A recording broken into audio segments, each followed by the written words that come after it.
Assalamualaikum warahmatullahi wabarakatuh. Apa kabar teman-teman? Jumpa lagi bersama saya di channel Dua Kehidupan. Terima kasih buat kalian yang sudah mampir ke channel ini.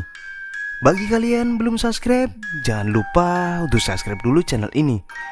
Dan juga aktifkan loncengnya agar kalian tidak ketinggalan cerita selanjutnya. Jangan lupa juga like, komen, dan share ke teman-teman kalian agar channel ini semakin berkembang. Oke, tidak usah lama-lama lagi, kita akan masuk ke ceritanya. Dua kehidupan nyata. Cerita kali ini diceritakan oleh seorang narasumber yang bernama Danu. Waktu ia masih ngekos di kota A. Kota ini saya samarkan karena ini mengandung privasi bagi kota tersebut. Saat itu Danu masih menjadi seorang mahasiswa di salah satu universitas. Semua masih tampak normal waktu pertama kali ia memasuki kosan itu. Karena saat itu Danu masih jarang tidur di kosannya. Lebih banyak tidur di kosan temannya atau bahkan tak jarang Danu juga suka tidur di kampus untuk menyelesaikan tugas ospek yang ada. Singkat cerita, ospek telah berlalu. Ia pun mulai memasuki masa perkuliahan dan sering tidur di kosannya. Namun semua masih tampak normal. Semua masih tampak biasa saja. Hingga pada suatu hari, Danu menerima sebuah tugas kelompok yang harus memaksanya untuk pulang lewat tengah malam di kosannya. Setelah sampai di depan kosan, Danu segera memasukkan motornya ke dalam garasi. Kemudian ia masuk ke kamarnya. Tapi karena hari itu merupakan musim kemarau di kota A yang menyebabkan cuaca menjadi sangat panas, Danu pun memutuskan untuk mandi di malam itu. Danu segera mengambil peralatan mandi dan segera menuju kamar mandi yang berada di luar kamarnya. Sekedar info, kosan Danu hanya terdiri dari beberapa kamar yang saling berhadapan.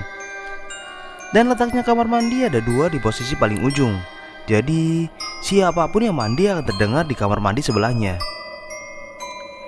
Danu mandi seperti biasa, tapi ketika ia sedang melakukan aktivitasnya di dalam kamar mandi, tiba-tiba ada suara yang mengetuk pintu kamar mandinya. Danu pun terkejut karena ia tahu kamar mandi di sebelahnya itu kosong. Kenapa orang yang di luar tidak menggunakan kamar mandi yang di sebelahnya saja daripada terus mengetuk pintu kamar mandinya? Danu pun menjawab suara ketukan itu. Bentar lagi selesai kok. Tuh kamar mandi sebelah juga kosong. Begitu kata Danu, namun tidak ada jawaban dari luar. Tidak berapa lama kemudian ketukan itu kembali terdengar. Ketukan yang sama dengan nada yang sama. Danu kembali menjawab, Iya, bentar lagi selesai kok. Sabar. Danu mulai kesal dengan ketukan itu. Ia segera mengeringkan tubuhnya dengan handuk dan segera keluar. Lalu ketika pintu kamar mandi terbuka, ternyata di situ ada Bima. Bima adalah salah satu senior di kosan itu. Mas Bima, maaf mas, udah nunggu lama ya? Padahal tadi saya udah berusaha buat cepet-cepet. Maaf banget ya mas. Padahal kamar mandi sebelah juga kosong loh mas. Kalau mau dipakai, ya udah mas, silakan, saya mau masuk ke kamar dulu ya. Namun Bima tidak merespon sama sekali. Ia hanya diam melihat Danu. Danu segera masuk ke dalam kamar, mengganti baju dan segera merebahkan tubuhnya di atas kasur sambil tangannya meraih ponsel dan memainkannya. Beberapa menit kemudian ada notifikasi pesan masuk ke ponsel Danu yang berasal dari teman satu kosannya yang bernama Andi. Pesan itu bertuliskan, "Nu, lu belum tidur kan? Gue mau pulang ke kosan tapi lupa bawa kunci. Tolong buka pintu gerbangnya dong." Danu segera menjawab pesan Andi, "Iya, gue belum tidur kok. Udah buruan pulang, ntar gue bukain." Danu kembali menutup aplikasi pesan itu dan membuka Instagramnya sambil menunggu Andi pulang. Hingga setengah jam berlalu, tepat di pukul 01 dini hari. Andi kembali mengirimkan pesan bahwa ia sudah di depan kosan. Danu segera mengambil kunci dan berjalan keluar.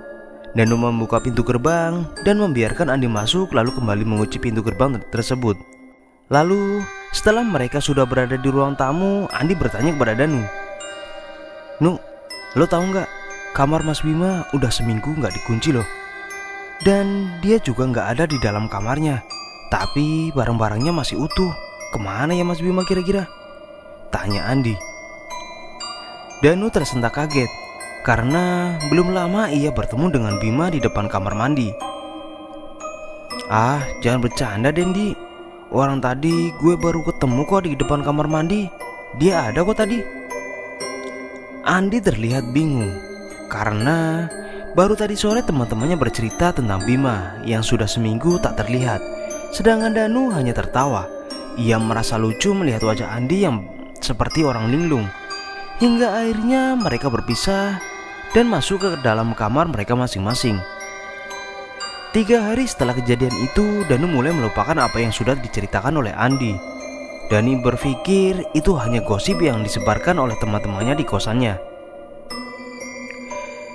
Namun kembali Danu dihadapkan oleh tugas kelompok yang memaksa ia untuk pulang lewat tengah malam. Tapi untungnya malam itu kos-kosan masih ramai karena besok adalah hari libur. Jadi banyak anak-anak yang masih mengobrol sambil bermain game atau gitar. Seperti biasa sebelum Danu tidur, ia memutuskan untuk mandi. Namun kali itu kamar mandi yang biasa ia pakai sedang digunakan oleh temannya yang bernama Boni. Karena Danu tidak mau menunggu Boni yang sedang sakit perut, ia pun segera masuk ke dalam kamar mandi yang ada di sebelahnya. Tapi tidak lama kemudian, tiba-tiba ketukan itu kembali terdengar. Masih ketukan yang sama, irama yang sama, dan nada yang sama. Danu seperti kembali ke 3 hari yang lalu, dan ia merasa sedikit takut malam itu. Ia bentar lagi selesai kok. Padahal Danu baru saja mau mengguyur badannya. Lalu ia kembali memakai bajunya lagi. Tak lupa ia juga mengambil handuk serta peralatan mandinya dan segera membuka pintu kamar mandi. Tepat saat setelah ia membuka pintu, di sisi kiri kamar mandi ia melihat Bima berdiri di situ, terdiam sambil menatap wajah Danu. Aneh, padahal di kamar mandi bekas Boni tadi kosong. Karena Boni sudah keluar kamar mandi terlebih dahulu. Kenapa Bima tidak memasuki kamar mandi itu? Mas Bima, maaf mas, mau pakai kamar mandi ya? Silakan mas, aku udah selesai kok. Aku duluan ya. Danu mulai berlari menuju ruang tamu, di mana di sana ada Boni, Andi, dan juga teman-temannya yang lain sedang berkumpul. Kemudian Boni bertanya, Nu, nggak jadi mandi lu? Perasaan dari gue boker di kamar mandi sebelah lu sampai gue keluar kamar mandi, gue nggak dengar ada suara air dari kamar mandi lu. Danu pun menjawab, nggak jadi mandi gue. Mas Bima rese ngetokin pintu kamar mandi gue mulu. Semua teman-teman Danu terdiam. Mereka saling pandang satu sama lain. Kemudian Andi menjelaskan, Nu, jadi gini, kita tuh lagi ngumpul mau ngebahas besok pada mau ke rumah Mas Bima. Danu pun terkejut. Ngapain ke rumah Mas Bima? Orang dia tadi di kamar mandi kok. Teman-teman Danu yang lain masih kebingungan. Namun Andi berusaha menjelaskan, gini Nu, kita dengar kabar kalau Mas Bima udah meninggal 3 hari yang lalu. Danu langsung terdiam. Dia tidak percaya apa yang dia lihat dari kemarin, karena itu pertama kalinya ia melihat sesuatu yang di luar nalarnya. Kalian pasti lagi bercanda kan? Orang tadi beneran kok, gue baru aja lihat Mas Bima di kamar mandi, kata Danu. Sesaat langsung hening malam itu.